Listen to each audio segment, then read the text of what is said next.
Бүгүн Жогорку Кеңеш түштөн кийинки жыйынында Кумтөр кени боюнча маселени карады. Бирок жыйынга журналисттер катышкан жок. Маалыматтар боюнча Кумтөрдүн абалы жана Centera Gold компаниясы менен болгон келишимдик карары айтылган. Буга чейин келишим комитетте дагы жабык каралганы белгилүү болду.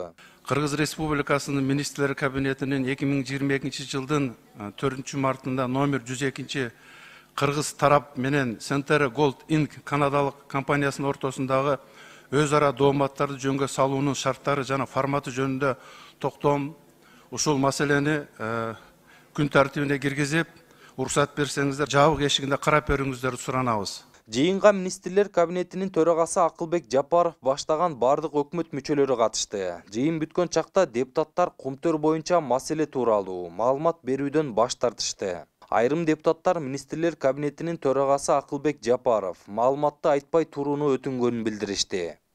Бул жашыруун дейин да. Мунун ичинде нерсени айта албайбыз тышка. Ушул жерден айта кетсек, канадалык Centera Gold компаниясы башкарып келген Кумтөрдү Кыргыз өкмөтү 2021 жылы май айында өз карамагына алган.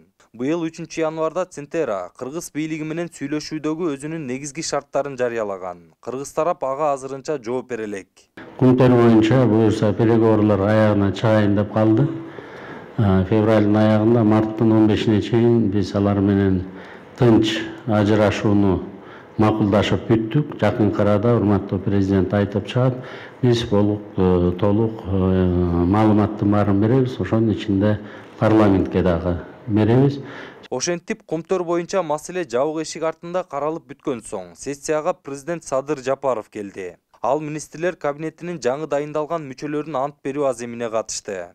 Мен Асоев Эркинбек Арыстанбекович, Кыргыз Республикасынын транспорт жана коммуникациялар министринин кызматына киришип жатып, Кыргыз Республикасынын конституциясын жана мыйзамдарын ыйык сактоого, өзүмдүн милдеттеримди ак ниет жана таза аткарууга жана Кыргызстан элине кызмат кылууга ант берем.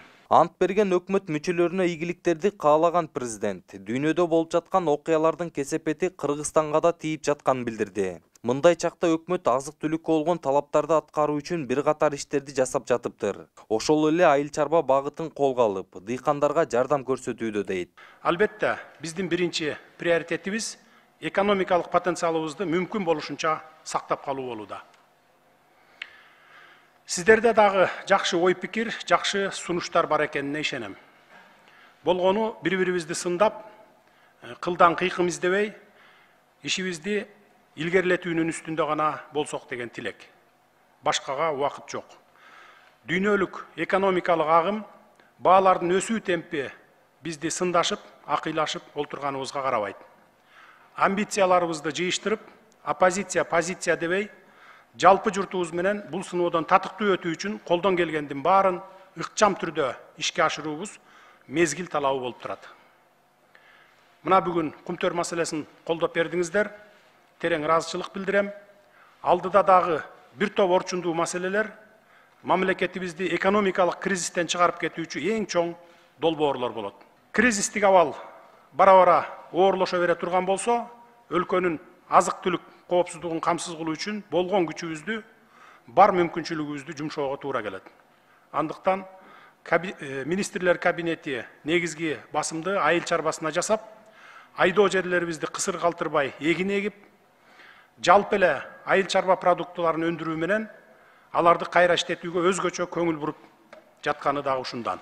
Айта кетсек, Украинада болуп жаткан согуштан улам валюта базарында олку-солку жаралды. Айтсак, доллардын баасы 100 сомдон ашты, рубльдин куну түшүп кетти. Экономисттер мындай туруксуздук өлкө экономикасына терс таасирин тийгизерин айтып жатат. Анткени сырт жактан импорттоло турган товарлардын баары доллар менен жүргүзүлөт. Бул өз кезегинде кымбатчылыкка алып келет дешүүдө.